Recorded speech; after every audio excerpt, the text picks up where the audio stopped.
This is the Rolling with Tay podcast. I'm your host, Tasia, aka Tay, and this is episode 17. And today's guest is Sarah. Um, I met Sarah last year at a skate event in NYC. Um, and our mutual skate buddy, Mike, introduced us briefly. And he said, yeah, you got to meet Sarah. She skated 90 miles from Athens to Atlanta. And I felt like I looked at her how people look at me when I tell them I've uh, ridden 100 miles on my bike. Like, I think I think that's I was like, what?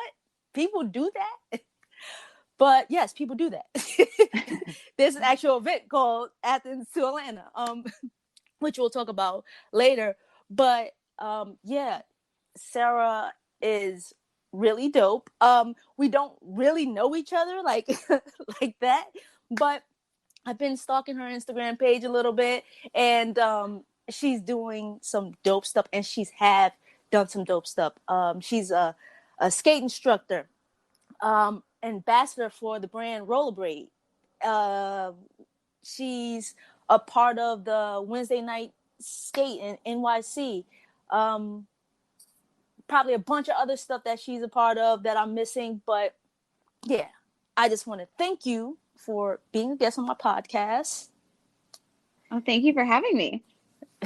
You're welcome. And yeah, I hope I got your introduction right. You are a skate instructor. You are a rollerblade ambassador. I am a skate instructor and a rollerblade ambassador, and I'm on staff on Wednesday Night Skate.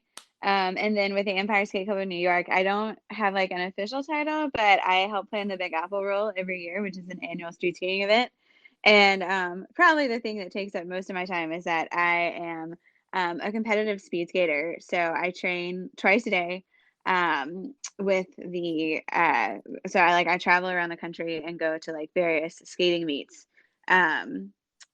So and then fall racing season is coming up, so I do marathons too. So that's like the bulk of my time is all this training. Wow. Dang. See, look at that. All right, we're all right, we're gonna get into that. All Okay. right. So first, how did you even begin skating? Like what was the thing that said, that you said like, okay, I want to start skating? Did you start ice skating first and then make that transition, or was it just skating? No, so actually I started because I was looking for a better way to commute in the city. And I was living in an apartment with two roommates at the time, and we just like didn't really have room for bikes. And so I just started thinking, okay, like how else can I get around the city? And I started thinking about skating, and at the time it just seemed kind of like the funniest thing to me. And I did a little research on it, and I found Wednesday Night Skate and the Central Park Dance Skate Circle, and I was like, okay, no, this is actually a thing that people do. So I bought a pair of $60 skates from Dick's Sporting Goods, and they said they were boy size 5 through 8, which I didn't really understand what that meant at the time. Wasn't until much later I discovered they were adjustable, so they could go from size 5 to 8. So I had been skating around with one like a size 8 and one like a size 5. Wow. And I showed up at Central Park Skate Patrol, and they fixed that like pretty quickly. And that was really where I learned how to skate in the street. I'm from High Point, North Carolina, and we have a really great speed skating team here. Of course, I didn't know that growing up, but I had been like in and out of rinks my entire childhood.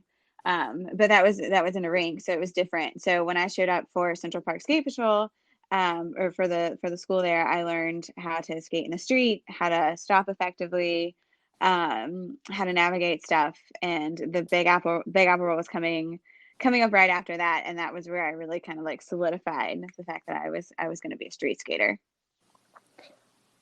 Wow. That, you know what? Kudos to you for, like, I know people who've skated and like they've skated their whole lives but never like thought about street skating. And you just thought about it like, all right, well, I need a way to commute. Like, Yeah. so you had like your book bag on, you're like I've seen one person in my entire life thus far commuting to work on 6th Avenue every day. This woman, I would look at this woman and I'd be so amazed because she's just in Oh the my God. street. Do you know who I'm talking Yeah, about? the funny thing is I know exactly who you're talking about. I have also seen this woman. I mean, she doesn't come to like any of the social skates, I don't think. But like every time I see her, I'm like, oh, how do I not know you? I know exactly who you're talking about. That's so funny. And I would just see her and I'd be like, wow, she is okay. She's commuting to work. And wow, yeah, that's a thing. It is a thing. Yeah, I don't think I commuted to work. I actually don't think I commuted to work very much like after the beginning. Mm-hmm. Because it was the next year that I discovered speed skating. Mm. And I had been when I got into skating in general, I had been running marathons. And I just was not, I had gotten to the point where I just was not in love with the process. Like I hated Mm-hmm. going out and running every day. Mm-hmm. It wasn't like very social. Like if I had a choice, I would much rather hang out with my friends. And it got to the point where the last marathon I ever ran, I actually broke my hip in the middle of it, like a Oh my. stress fracture. But I didn't know that because like stress fractures are sneaky. And so after that, I just kind of like sat back and I reevaluated and I was like, okay, I don't think that I want to run marathons anymore. Because you get stress fractures because you're not trained enough, and I hadn't Mm. been I hadn't been training enough. So surprise there. So I did skate at the Union in 2017, and that was when I started really enjoying doing skate marathons and taking them very seriously and wanting to train for those. And then that just kind of snowballed into this speed skating thing. Dope. That's dope. Speaking of skate marathons, I am going to do the New York City skate marathon in Prospect Park. Oh yeah, that's a great one. So that actually falls on the same day as Berlin this year, and I'm gonna be doing Berlin. So I hate that I won't be there, especially because it's kind of like, my hometown race. Yeah, But yeah, no, that's such a great course. Have you done it before? I have not. So, um, two of my previous guests, Mike and Alex, were like, "Yeah, skate marathon, you can do it." And I'm like, I don't know. That sounds kind of daunting. Like I do skate, but I don't know about that. But I am gonna do the 21K Okay. recreational one, so to get my feet wet or my skates wet, and then maybe next year I'll do the what is it, the 41K or 42, 42K 42K. Yeah. 42K, yeah. So Yeah. maybe I'll do that next Yeah, no, year. 21K is a great distance. I think that's only 4 loops at Prospect Park, which is Yeah, like just a regular day. You got this. yeah. Oh, Uh, cool. All right, cool. So the speed skating, yeah. what prompted you to, like, all right, now I want to speed skate, now I want to devote to training, to um traveling to different locations, right, to Yeah. then compete. Yeah, so I have been doing marathons for a couple of years, and the thing is that the way speed skating is structured in the United States, and I think probably in most places, is that there's not a whole lot of transparency with how you get into like actually speed skating. Mm-hmm. Marathons are kind of you can take marathons pretty much as seriously as you want, or you can just kind of just do them for fun. So the way that the rest of speed skating works in the United States is that you have a club, and so it's typically based out of a rink. There are very few outdoor only clubs in the States. And you go to a rink and you do indoor, what we call indoor. So there's a difference between indoor and outdoor skating. So indoor is in a rink. It's basically going as fast as you can Mm-hmm. around a track that they lay out with cones. It's 100 meters, like give or take. Mm-hmm. And then your club is a part of like a league, And so your league is based on your geographic location. So it can be like the Southern Speed League, or I think that like if New York City were to have a club, we would fall in like the Keystone Speed League or something like that.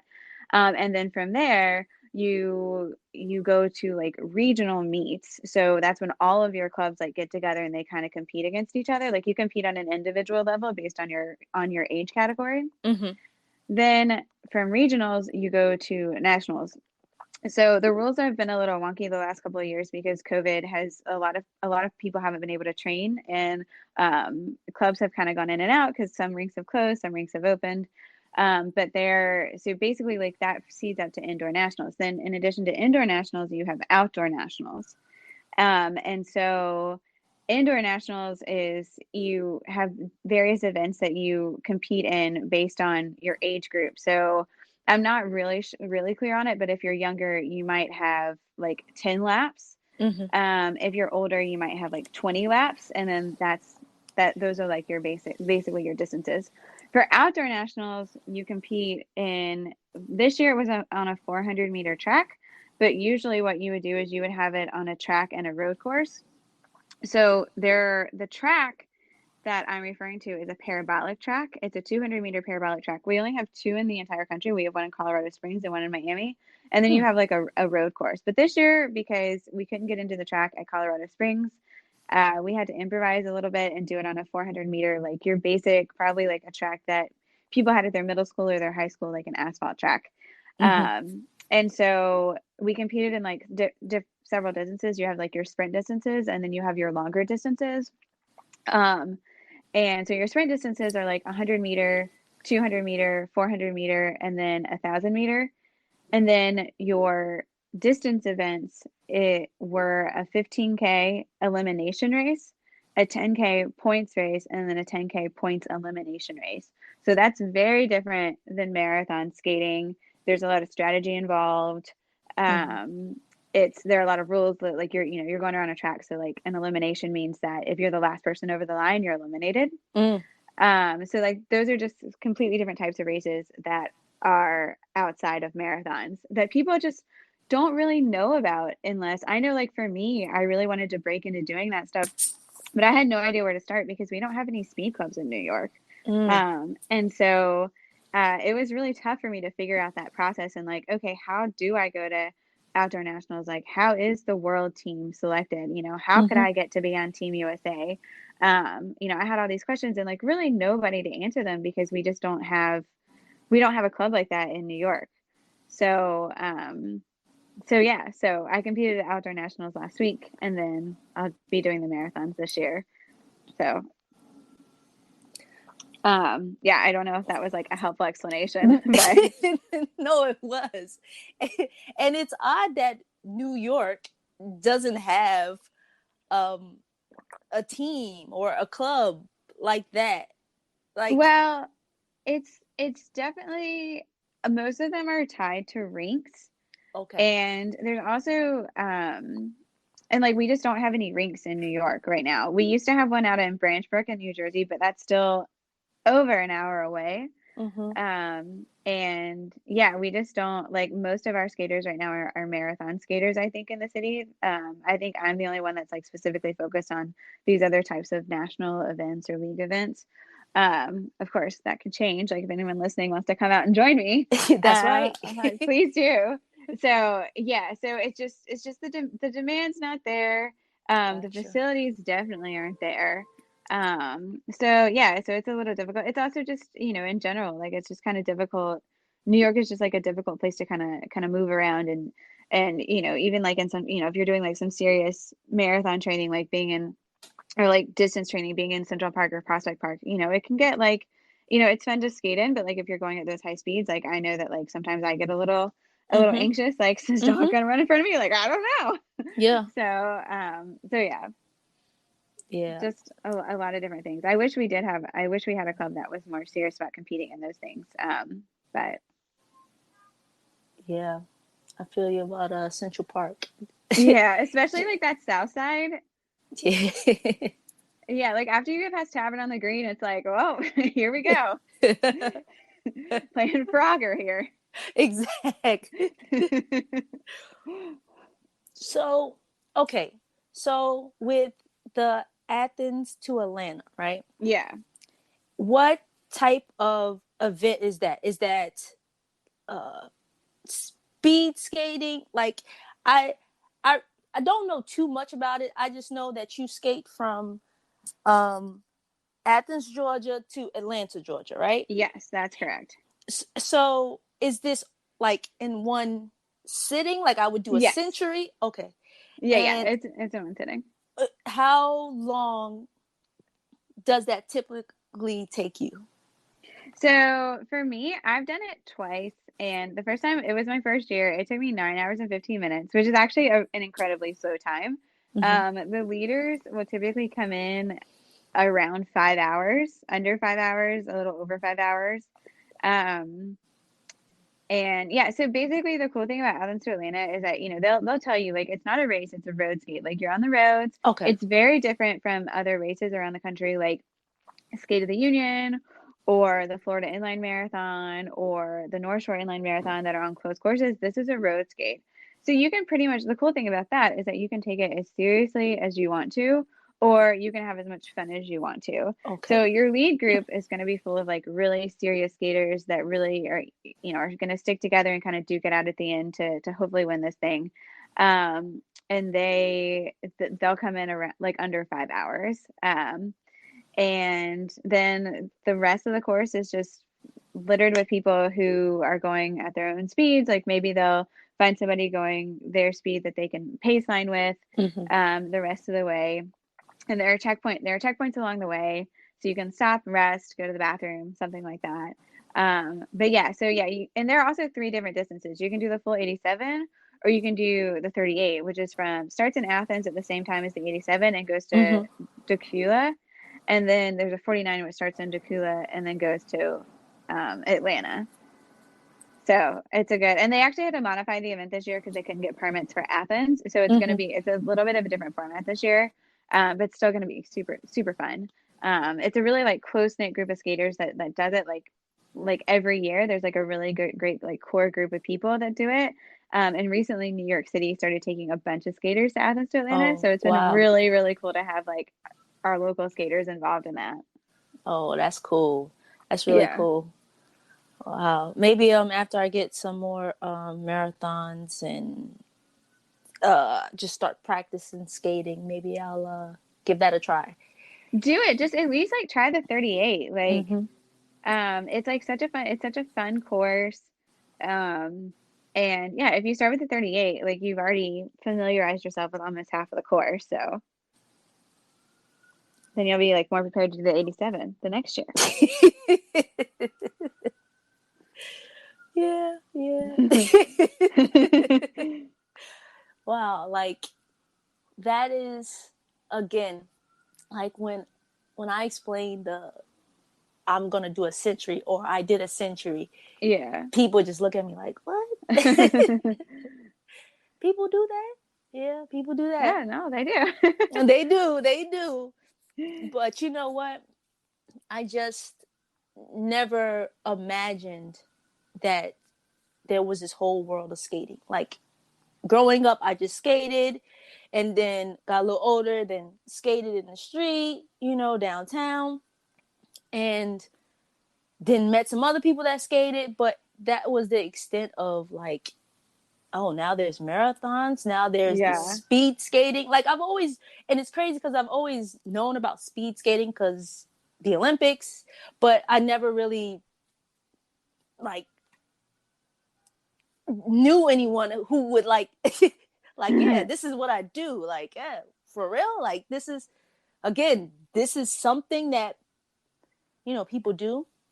And I know that's ignorant on my part, but it's just like, wow, there's a No, whole world out there, you no, know it's completely crazy. And that's the thing about, like I was talking about like with the leagues and the meets and stuff like that. Like unless you're in it, like you don't know that. Like it's not advertised anywhere. I remember spending hours Google searching like how do I get involved in this? Where are these meets?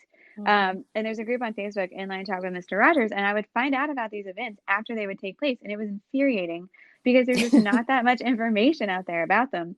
And recently, and I do kind of want to like promote this new website that just that just started called Skate Engine. Mm-hmm. And I had a chance to talk to the woman that founded it at Outdoor Nationals last week, and I was like, listen, like I spent so much time just trying to figure out how to break into this type of community, Mm-hmm. and now it's like right now we have a website for it, and that's just amazing because if you don't have like a rink and a coach and a league, all of this information just is not really available to you. Yeah. So like we now finally have a website, skateengine.com, that is breaking down, like making this a little bit more transparent for people that perhaps want to do this but like might not live near a rink or might not, you know, be part of that community already, because it is hard to break into, and it's not that they're like being exclusive or anything like that. It's Yeah. just it just kind of is what it is. Mm-hmm. So that information is just not super organized or easy to find, so hopefully that website will break down some of that. Yeah, definitely. Um, cool. I'll add that to the show notes. Yeah, it would be great because we've never really had anything like it before. And so for anybody that wants to get into, you know, like the meet skating that I talked about, like the 10Ks, the 15Ks or stuff like that, you know, like that would be a great place to start and like get information on those events. What are your goals with your skating career? Because this is a career for you. I mean, yeah, I do have like a job that pays the bills. I don't, Yeah, I don't, yeah. I don't think anybody in the United States has is exclusively a speed skater. I Yeah. think everybody has like a job on the side at least. But my goal is to do as well as I can at Outdoor Nationals.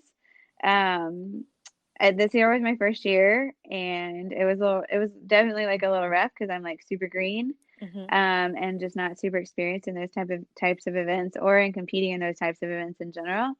So, yeah, my goal is just to do as well as I can for as long as I can. Yeah. Yeah, I think, and I hope that I can do it. It's like I train a lot. I work with a coach, and I train like twice a day normally. Not this week, because this week is the week after, so I've been chilling Mm-hmm. out a lot more than I normally would. Um, but yeah, I just want to do as well as I can. And you will. you, Yeah, I hope so. you, We'll see. I'm putting the positive vibes out there. You will. I hope so. So you mentioned earlier you train. You said twice a day. Yeah. Did I, so? What does that training consist of? So, basically, so typically it follows a particular format of like you do off skate exercises, which we call dry land or plyos.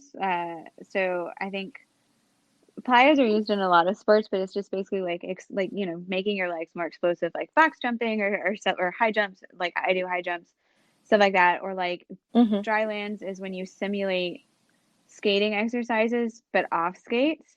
So you have a chance to kind of like fine tune your technique, and kind of get the feel for like power transfer, weight transfer, um, proper positioning and stuff like that off skates. So like the idea is that when you transfer it to on skates, it's a little bit easier.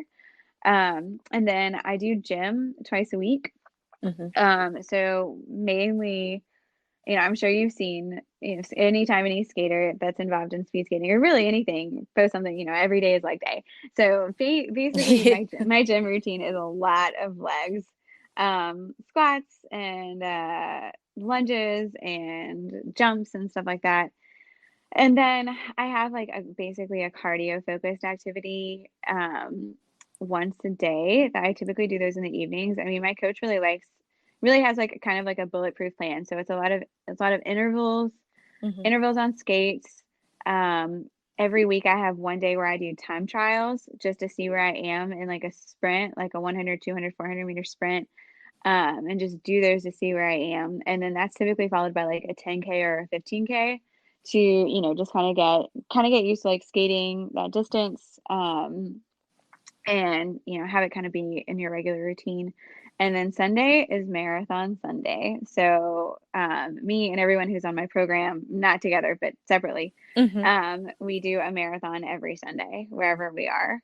So yeah, and then of course, if we can't skate somewhere, then you try to do the same workout on your trainer. If I've been traveling a lot lately, training with speed teams that are not in New York. So if I Mm-hmm. am someplace where somebody actually has an indoor practice or an outdoor practice, I'll just swap my like cardio based workout for that. Um, so yeah, so it's just a lot of intervals, dry lands, gym, pretty much like every distance you can think of, and just like wake up and do it again every day, every week. So Wow. That right there, that's dedication. That is you have to be dedicated. You have to be consistent. Um I kudos to you again, because thank you. some days I lay in my bed like, all right, I'm gonna get up, I'm gonna go for this ride, and that time comes and goes. So, but you one really want this. Two Yeah. are disciplined and are just consistent with your training. So yeah, kudos to you for Well, doing thank that. you. I appreciate that. Not it's difficult. Some days it's really difficult to like get out of bed when you like really, really don't want to. Yeah. Um, but it does eventually get easier once you kind of have your plan. It was harder at first, and now Yeah. you once you kind of get your routine going, it's like, okay, like it's time for plyos now. So Yeah. Yeah. Yeah, it's just like clockwork. Like, yeah. yeah. Well, that's marathon every Sunday. Every Sunday. Yeah. Sometimes I get to do a half marathon, but that's not most weeks it's a full marathon. Yeah. I'm just thinking about it like your legs. Have you ever done 9W? I have. There was a couple of years ago when I was seriously training for A to A Athens to Atlanta, and I used to take people up 9W and basically skate as far like I would plan these skates. And they were really fun. It was a totally different time in my like skating career. But I called it like backcountry skating because we had a couple of times where we would encounter things that were not planned for. Like I think one time my friend Sarah and I, both Sarahs, we planned this what we called scamping. It was skate camping. So we took off from the city and we skated with full backpacks to Harriman State Park. And then we skated back the next day. But I had scouted the route like as best I could on Google Maps, but then Mm-hmm. we ended up having one of the roads was just completely not paved, so we had to basically like walk over gravel on our skates. And What? then another one of the roads turned out to be a highway where the speed limit was 70 miles an hour. So we had to skate on the shoulder. Um, and I'm sure people thought we were the biggest idiots on the face of the planet. But I started having to say, like, this is backcountry skating. Like, I try my hardest to guarantee safe and Mm-hmm. smooth road conditions, but I can't. So we might encounter downhills, we might encounter Yeah. uphills, we might have to skate on a highway for a couple of miles. Like, I don't know. I tried. Um, but that yeah, we used to go 9W was like our launching point for all of those. And 9W is a very for those 9W is a very safe place to skate. It is not backcountry skating. It's smooth. The traffic is manageable. It's really nice. Yeah. A lot of cyclists, as you know, as you probably Yeah. seen, use that route. Uh, Yeah, 9W. and there's like a bicycle club there on the other side too. So it's just like it's a really cool thing to do. Yeah, it is definitely. Never thought about doing it on skates, Oh, but really? no, I've always done it on my bike, and one time I was riding, I saw some skaters. I guess they were speed skaters. And I was like, what? That's so cool. I was just so happy. I was just like, look at that. Yeah, it's like a lot of people use 9W to train, especially for like marathons or Athens to Atlanta, because it's like it's a little bit. I mean, you have to do with cars, but like you don't really Yeah. have to contend with tourists like you do, Mm-hmm. and some tourists are like commuters or stuff like that, like you do in Central Park. So, it's a really great place to get in some uninterrupted skating. Yeah. Cool. That's dope. Um, how many pair of skates do you own? Oh, well, I'm a rollerblade investor, so I have my trusty rollerblades, which I use for skating in the streets because they're super comfortable. And then I have a pair of speed skates. So just two. Oh, I actually just cleaned out like my skate stash. I posted like in the New York City group chat. I was like, someone please take this away from me. No, I try to keep it as minimal as possible, actually. Just because. Well, typically, like once I'm done using a pair of skates, I'm probably not going to use them again. So gotcha. yeah, so just two rec skates and then speed skates. Okay, cool.